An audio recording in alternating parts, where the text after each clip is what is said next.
Hi guys, welcome back to the channel. So recently the Prime Minister of Jamaica, Andrew Holness, went to the United Nations where he gave a speech where Prime Minister Holness urges greater support for developing countries by global financial institutions. So we're going to go through the article about what he is saying. As you know, Jamaica is seeing some serious development take place. There's never been so much development at any one time in Jamaica. If you drive along the north coast from Ocho Rios to Montego Bay, you're going to see at least 20 massive developments between Ocho Rios and Montego Bay. In Montego Bay, there are so many. St. Catherine, never before has so much development or construction been taking place at one time. You could actually add up all of the development over the last couple of years and you have more going on now in Jamaica than before. So we're going to go through an article that talks about what Mr. Holness was talking about. Prime Minister Dr. the Most Honorable Andrew Holness is urging greater support for developing countries by international financial institutions. Addressing the opening ceremony for Day 2 of the Summit of the Future Action Days at the United Nations headquarters in New York, Dr. Holness noted the capacity limitations of developing states to deal with multidimensional challenges they experience.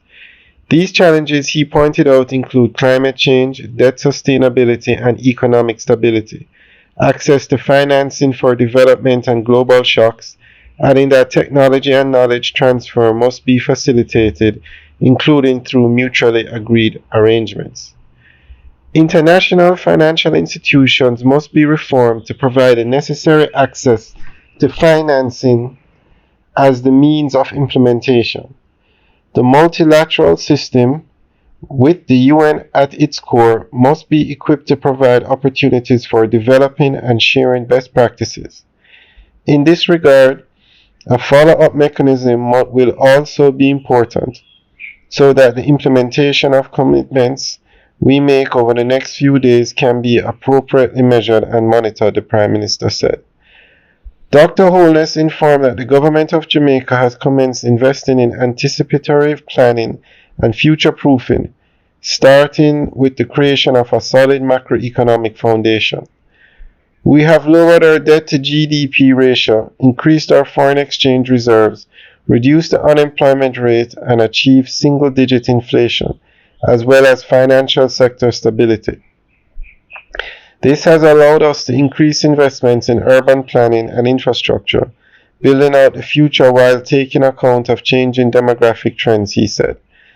Dr. Holness said the collaborative approach by the UN General Assembly in crafting the Declaration on Future Generations reflects the diverse perspectives and challenges across the world, which must be taken into account to lay the foundation for the next century and beyond. This declaration would account for the interests of future generations in national and global decision-making, addressing issues such as climate change, technological transitions, and sustainable development. Indeed, with the adoption of the declaration at the summit tomorrow, we will be able to celebrate a universal realization that even as we address the challenges of today, we have an obligation to protect the interests of future generations and ensure that they will inherit a planet in which they can thrive. We must now translate that enthusiasm into action by giving life to the declaration, Dr. Holness stated.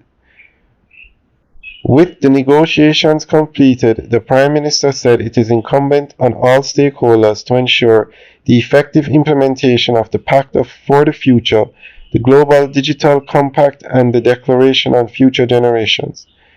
For governments like mine, this effort will require a whole of society collaboration as we seek to embed futures thinking in futures thinking in all our decision-making processes across the national, land, and local government. The role of civil society, academia, and the private sector in this endeavor will be critical in developing solutions, as well as building and maintaining momentum towards implementation. Dr. Holness underscored. Alright guys, let us know what you think. Leave your comments in the section below. Alright guys, have a good day. We are driving on Highway 2000 East-West leg. This is the section from Maypen to Mandeville. Alright guys, have a good day.